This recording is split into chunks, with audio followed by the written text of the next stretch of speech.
Humidity. Up until very recently, we've had a number of days where the temperature has been moderate and the humidity also moderate. Today we're going to have very high humidity and temperatures in the 90s, maybe even reaching 100. So please, as you're being safe about your surroundings, be safe about your hydration and keep yourself cool. Dugard says he is also worried about accidents around the higher water. All workers near the levees will wear personal flotation devices. He is also bringing in 2 new Black Hawk helicopters on loan from Minnesota. We're able to lift heavy sandbags and other heavy equipment with the Black Hawks on hand, but none of them have hoists that are suitable for air rescue. And so Minnesota is going to give us a couple of their Black Hawks that have hoists, and when we place them, then we'll send a couple of our other Black Hawks on loan home. Officials with the Army Corps say the river is behaving as expected. Eric Stosh says the new concern is people wanting to watch the rising water. He says over the weekend, people parked on the highway and walked to get a closer look at the Oahe Dam. Stosh says the Corps is constructing a parking lot. Quite often in the grass, we're developing a parking lot so that people can get off of the highway, can get off of our access roads, park in a safe location and walk down to the Stilling Basin. For webcasts and updates on Missouri River flooding anytime, go to sdpb.org/flood.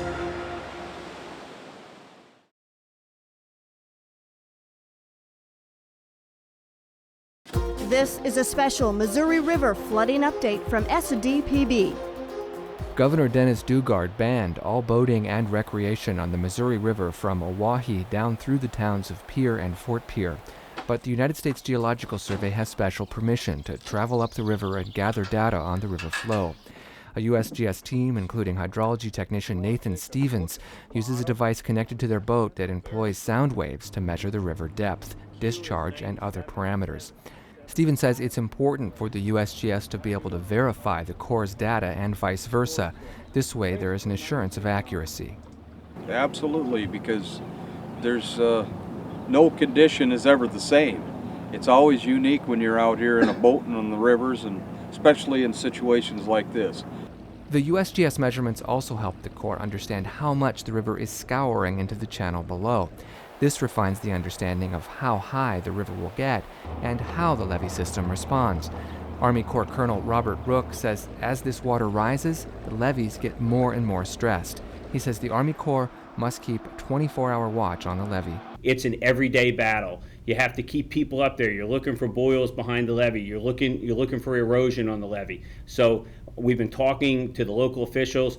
They've set up rapid reaction teams several places behind the levee in each city, and they're ready to go. And that's what it takes. It'll be vigilance from now until we're able to drop the water. So far, Corps officials say the river is responding as predicted. This is good news for residents around the state capital who are relying on the levees to hold back the Missouri once it reaches full force. Rook says under the current estimates, the flow of the Missouri begins to drop by July 15th. For webcasts and updates on Missouri River flooding anytime, go to sdpb.org/flood.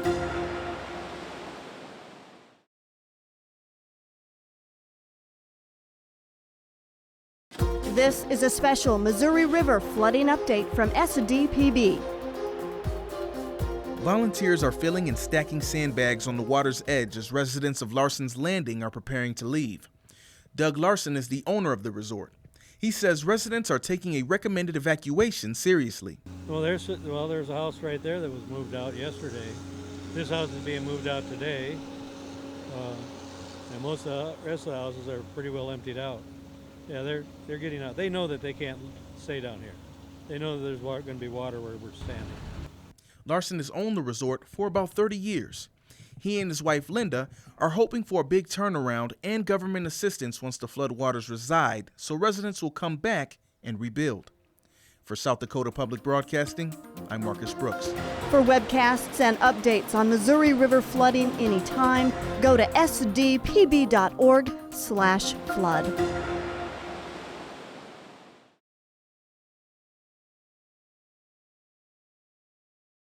This is a special Missouri River flooding update from SDPB. Governor Dennis Daugaard is asking residents to stay off the river. He says the Coast Guard has closed the river for boating south of Sioux City, Iowa, and he's asking the Coast Guard to close the river between Gavins Point Dam and the Big Sioux River and Missouri River confluence. Everything from refrigerators to propane tanks to logs to parts of decks are floating down the river, and those fixed objects, which those voters familiar with the river would typically look to find and see, are often now submerged. The incident commander for the southeast part of the state says a lot of sewage is being discharged into the river, so there's also a potential for waterborne pathogens. Joe Lowe says 630 homes have been evacuated in Dakota Dunes and an estimated 3,500 people are displaced. He says levees in the area are 80 to 85% complete. Guarantee that this levee system will hold, but I have great confidence that it will. Lowe hopes to have the levees completed by late tonight or early tomorrow morning. In Pierre and Fort Pierre, officials say their top focus is safety of the public and stability of utilities. Crews are working day and night monitoring electric and sewer systems. Fort Pierre Mayor Sam Tidball says the community has responded in a very positive way. We are, I think, in the community doing very well, considering the problem that was thrown at us in such a short time to do anything about it. Army Corps of Engineers officials say releases are proceeding as scheduled. Oahe Dam is now discharging 150,000 cubic feet per second. Gavins Point is expected to begin releasing that amount on June 14th. For webcasts and updates on Missouri River flooding anytime, go to sdpb.org/flood.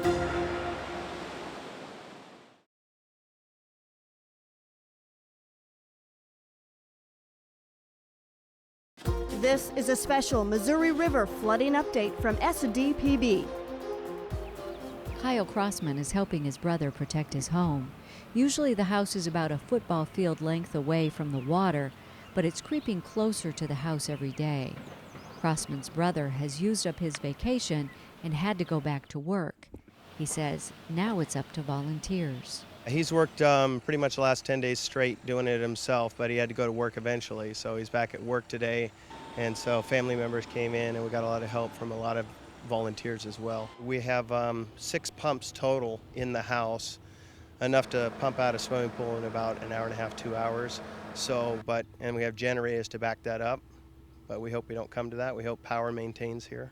One of those volunteers is Nick Christensen. He's been helping fill sandbags for the past 10 days. He says he'll keep coming as long as he's needed.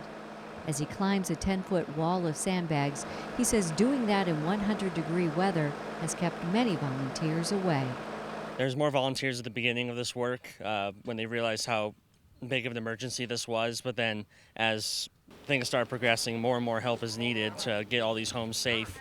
But less and less volunteers are coming out because everybody has lives and everybody needs to go back. But there's still a great need for volunteers, and we hope that everybody can get out here.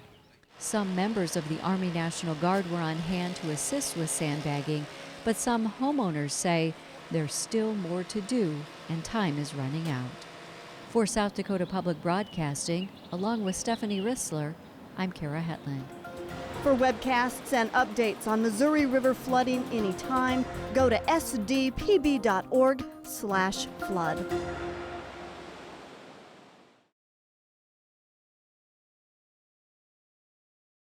This is a special Missouri River flooding update from SDPB. On this hot June day, McCook Lake is still. Boaters and jet skiers are not enjoying the water. Instead, there are trucks and heavy equipment all around.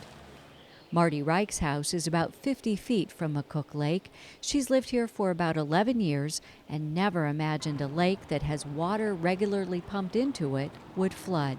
We live on the lake, and almost everybody has walkout basements over here.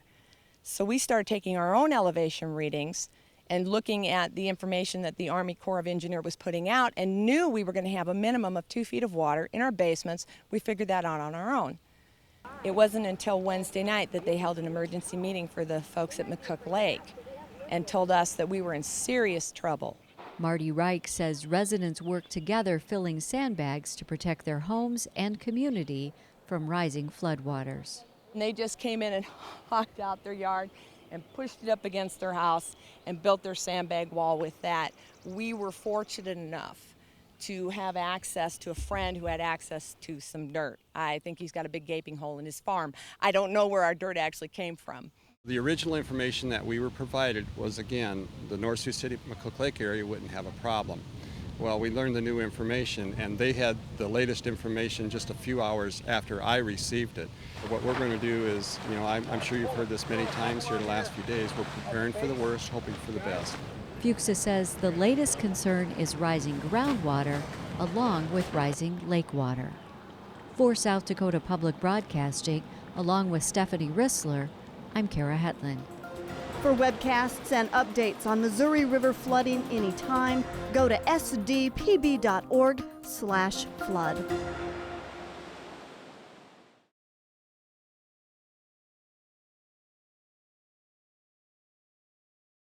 This is a special Missouri River flooding update from SDPB.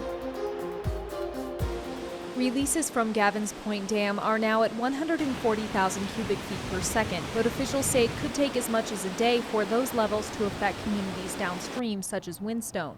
Josh Wendling is the president of the Homeowners Association. He says the National Guard is helping to build levees in the community, and they should be completed within the next day and a half. It's been a struggle, but it's been some of the most gratifying times of my life dealing with the community. They are busting their tails, and something like this, it's hard to imagine, but it does bring you closer to your community and your residents. In North Sioux City and McCook Lake, officials say infrastructure is running as normal and crews are making good progress on levee construction. Nearby in Dakota Dunes, officials say levees are nearing completion. Jeff Dooley is the city manager. He says the levee has reached the 1,100-foot level in most areas. This is a very important milestone, not only for getting to the height that the levee needs to be, but also it allows us to start implementing our dewatering plan, allowing the dewatering crews to get their pipes over the levee to get the water from inside the dunes out to the river. Governor Dennis Dugard says the levees downstream from Gavins Point Dam won't be fully tested for another week when the Corps begins releasing 150,000 CFS. He says the water will remain at unprecedented heights for 2 months or more. And so those levees, which seemed strong in the first week, may not seem so strong after 4 or 5 or 6 weeks. We'll see some seepage on the bottom. We'll see much groundwater pressure on basements. Dugard says there's going to be a continued fight even after the levees are complete. For webcasts and updates on Missouri River flooding anytime, go to sdpb.org/flood.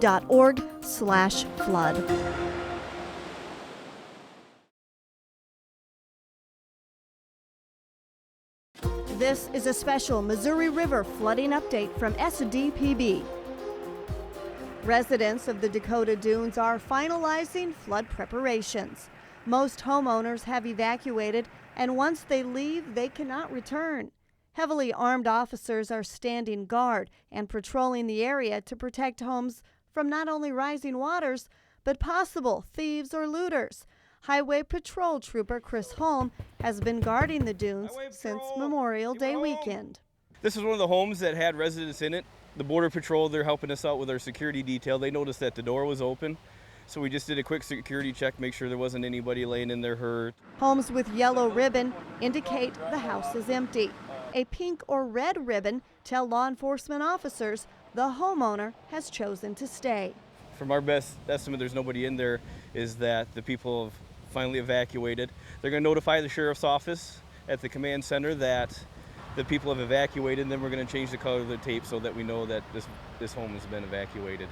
So if there's a levee breach and we have to get people out, we don't waste our time trying to find people that aren't here. Out of the 13 families that have chosen to stay, Trooper Holm expects many to be gone soon. If I had to guess, those 13 would probably be out by the end of the week, because once they're out, they can't get back in. So, I mean, they have no one to bring food to them or anything, so they're eventually going to have to leave. Gavins Point Dam will increase its releases to 150,000 cubic feet per second on June 14th. 24 hours later, the increased water will reach the dunes. Those patrolling the area will continue to guard the community, regardless if the homes are flooded or not. For webcasts and updates on Missouri River flooding anytime, go to sdpb.org/flood.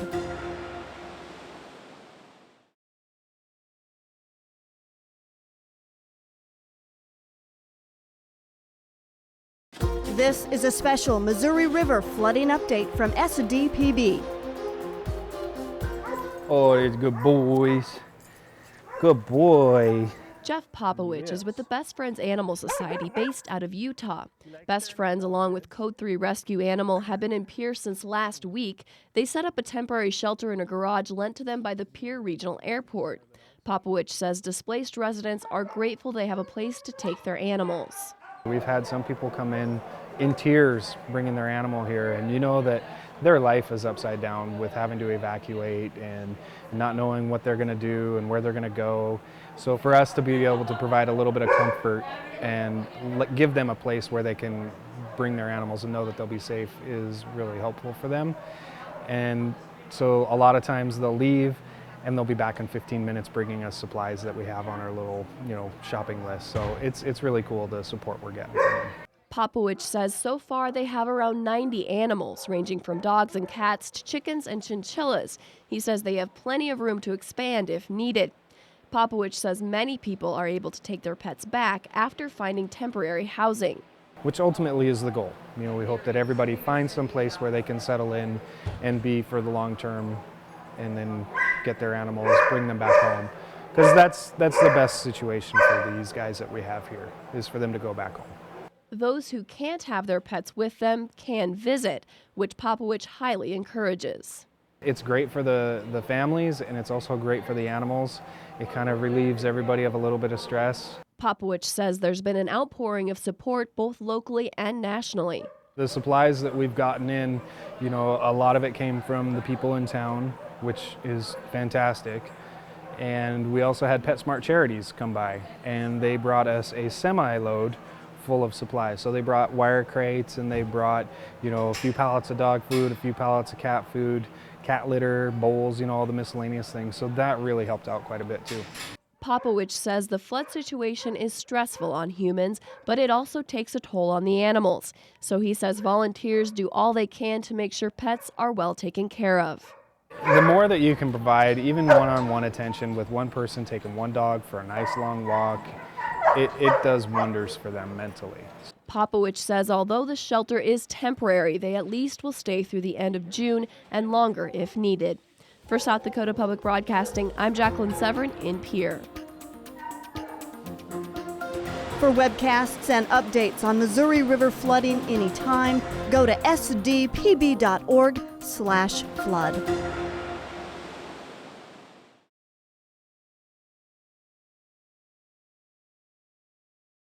This is a special Missouri River flooding update from SDPB. The main levee that is protecting the Dakota Dunes from the Missouri River is all that stands between most of these million-dollar homes and muddy floodwater. Highway Patrol Trooper Chris Holm has been patrolling the Dunes area since before Memorial Day. And according to Trooper Holm, most of the homeowners in this area have chosen not to sandbag. Most of the houses aren't completely sandbagged. Everyone's counting on the levees to hold. This one's built at 1,100 feet above sea level, and they're predicted crest at 1,098 feet, so they built it